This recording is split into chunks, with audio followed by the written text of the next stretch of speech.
For zero-point energy to really go mainstream will be when somebody creates a new search for the wreckage of missing Malaysia Airlines flight MH370. And the only reason why I still do all this and still disclose it is because we teleported in an airplane.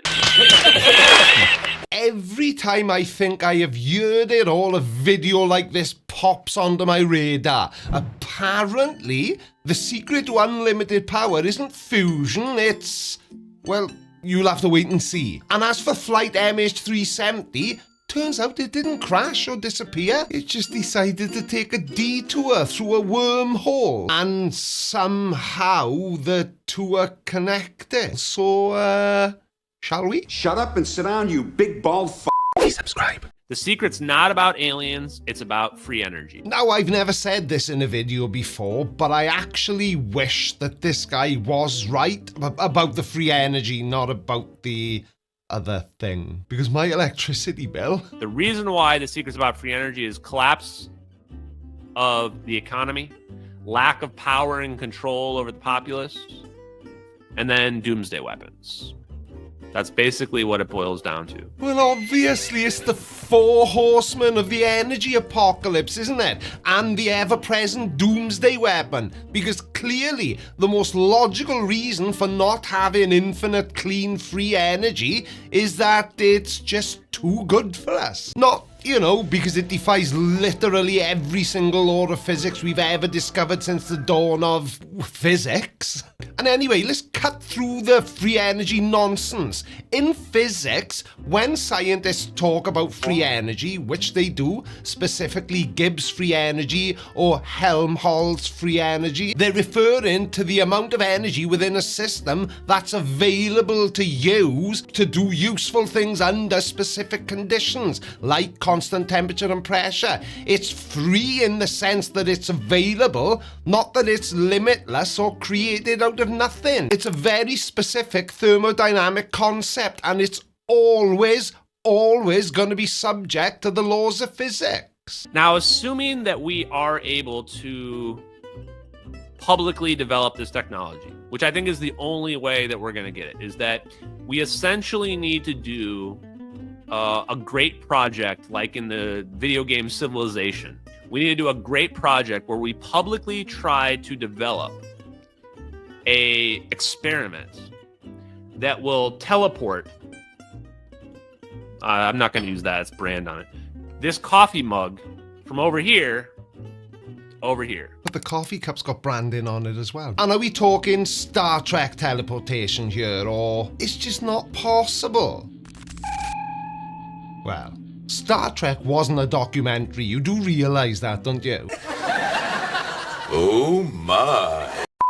It may seem crazy right now, but I think that actually we could do something like that. Well, I lost a sock in the dryer years ago. Maybe they could start with that. Look, you're proposing an experimental timeline for a technology which only exists in fiction, while simultaneously and predictably hand-waving away the colossal energy requirements. 1.21 gigawatts! 1.21 gigawatts! And quantum decoherence issues you'd have to deal with. You are actually making flat earthers sound plausible. And I think we could do something like that, and it could be successful in under 10 years. Under 10 years, I think we could do something like that. That might be what it takes. What takes? All you've done is verbalize an imaginary scenario of doing an experiment on an imaginary science fiction tech. What are you talking about?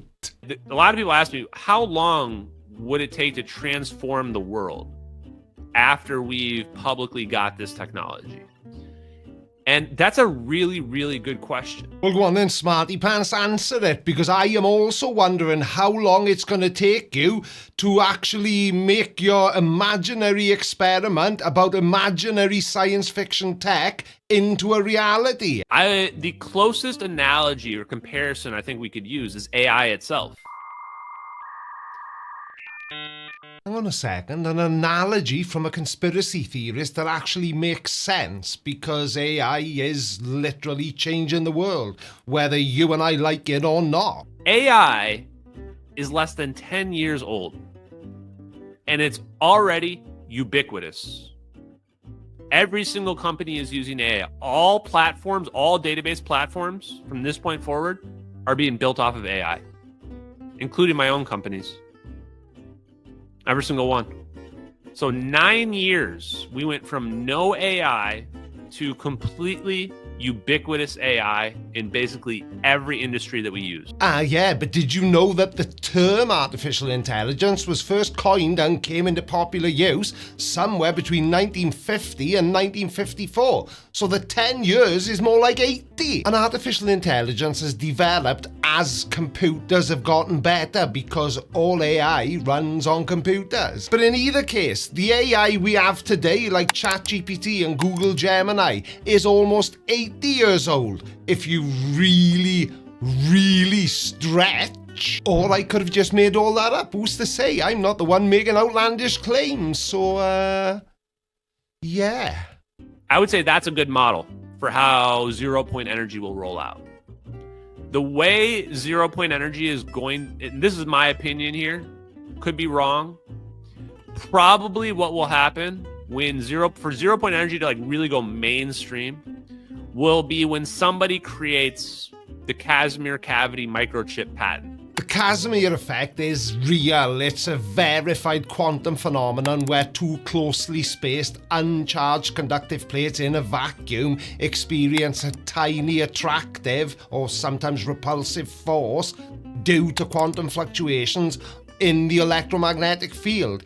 It does not generate usable free energy. While the Casimir effect involves the zero-point energy of the vacuum, which is probably what's confused you, the energy required to create and manipulate these cavities far exceeds any energy that could theoretically be extracted. There's no net energy gain, meaning it doesn't violate the laws of thermodynamics. It's about force, not a power source. So you can develop whatever you like, pal. It won't rewrite the laws of physics, will it, you silly goose?